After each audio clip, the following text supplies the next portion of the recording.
कार्तिक कृष्ण पक्ष की रमा एकादशी का महत्व और कथा।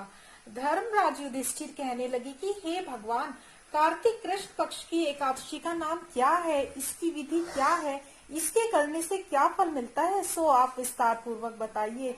भगवान श्री कृष्ण बोले कि कार्तिक कृष्ण पक्ष की एकादशी का नाम रमा है। यह बड़े बड़े पापों का नाश करने वाली है। इसके महत्व को मैं तुमसे कहता हूँ, ध्यान पूर्वक सुनो। पूर्व काल में मुचकुंद नाम से विख्यात एक राजा हो चुके हैं, जो भगवान श्री विष्णु के भक्त और सत्य प्रतिज्ञ थे।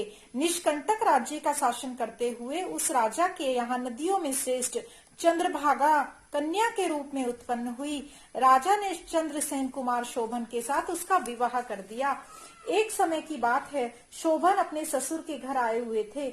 उनके यहाँ दशमी का दिन आने पर ही पूरे नगर में ये ढिंडोरा पिटवा दिया जाता था कि एकादशी के दिन कोई भी भोजन न करे। अब ये घोषणा सुनकर शोभन ने अपनी प्यारी पत्नी चंद्रभागा से कहा, प्रिय, अब मुझे इस समय क्या करना चाहिए, इसकी शिक्षा दो।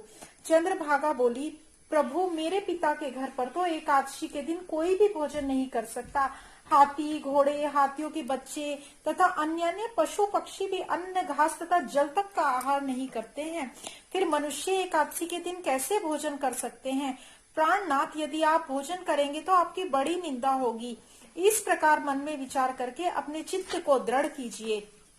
शोभन ने कहा, प्रिय, तुम्हारा कहना सत्य है। मैं भी आज उपवास करूंगा। देव का जैसा विधान है वैसा ही होगा। भगवान श्री कृष्ण कहते हैं, इस प्रकार दृढ़ निश्चय करके शोभन ने व्रत के नियम का पालन किया।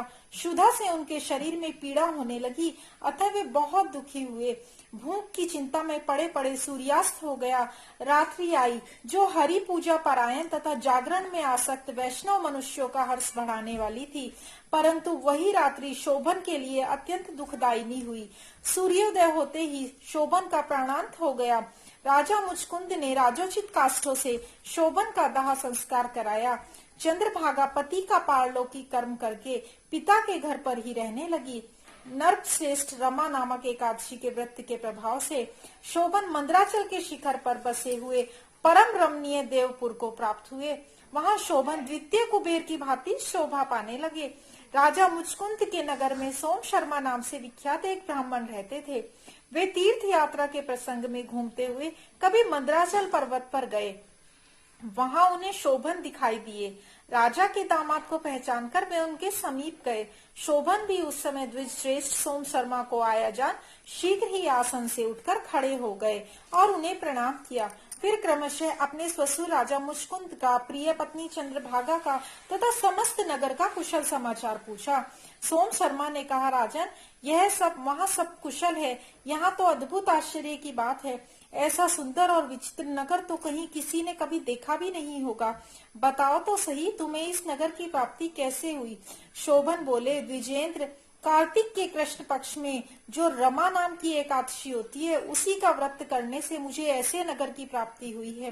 ब्राह्मण, मैंने श्रद्धाहीन होकर इस उत्तम व्रत का अनुष्ठान किया, इसलिए मैं ऐसा मानता हूँ कि यह नगर सदा स्थिर रहने वाला नहीं है। आप मुचकुंद की सुंदरी कन्या चंद्रभागा से यह सारा वृत्तांत कहिएगा।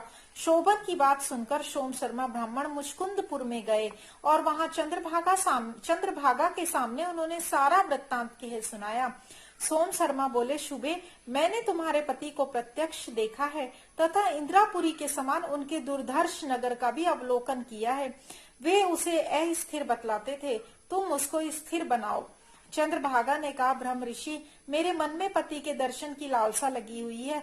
आप मुझे वहां ले चलिए। मैं अपने व्रत के पुण्य से उस नगर को स्थिर बनाऊंगी। भगवान श्री कृष्ण कहते हैं, राजन, चंद्रभागा की बात सुनकर सोम शर्मा उसे साथ ले मंदराचल पर्वत के निकट वामदेव मुनि के आश्रम पर गए। वहां ऋषि के मंत्र की शक्ति तथा एकादशी के सेवन के प्रभाव से चंद्रभागा का शरीर दिव्य हो गया तथा उसने दिव्य गति प्राप्त कर ली। इसके बाद वह पति के समीप गई। उस समय उसके नेत्र हर्षोल्लास से खिल रहे थे। अपनी प्रिय पत्नी को आई देख शोभन को बड़ी प्रसन्नता हुई। उन्होंने उसे बुलाकर अपने वाम भाग में सिंहासन पर बैठाया।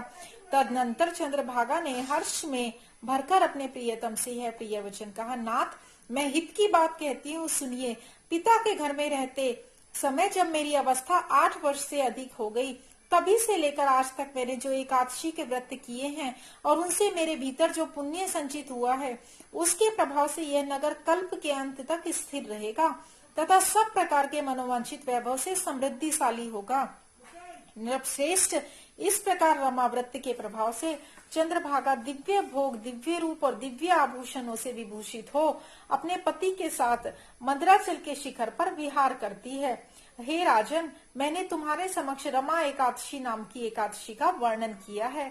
यह चिंतामणि तथा कामधेनु के समान सब मनोरथों को पूर्ण करने वाली है। मैंने दोनों पक्षों के एकादशी व्रतों का पाप नाशक महत्तम बताया है।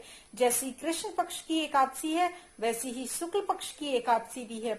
उनमें भेद नहीं करना चाहिए। जैसे सफेद रंग की गाय हो या काले रंग की गाय, दोनों का दूध एक सा ही होता है।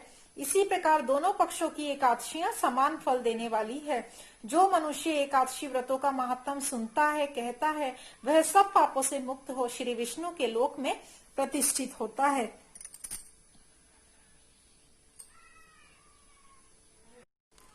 तो ये था कार्तिक कृष्ण पक्ष की रमा एकादशी की कथा महत्तम। अगर आपको वीडियो अच्छा लगा हो तो प्लीज वीडियो को लाइक करें, इस कथा को दूसरों के साथ भी शेयर करें और मेरे चैनल साई खुशी क्रिएशंस को सब्सक्राइब जरूर करें। जय श्री कृष्णा।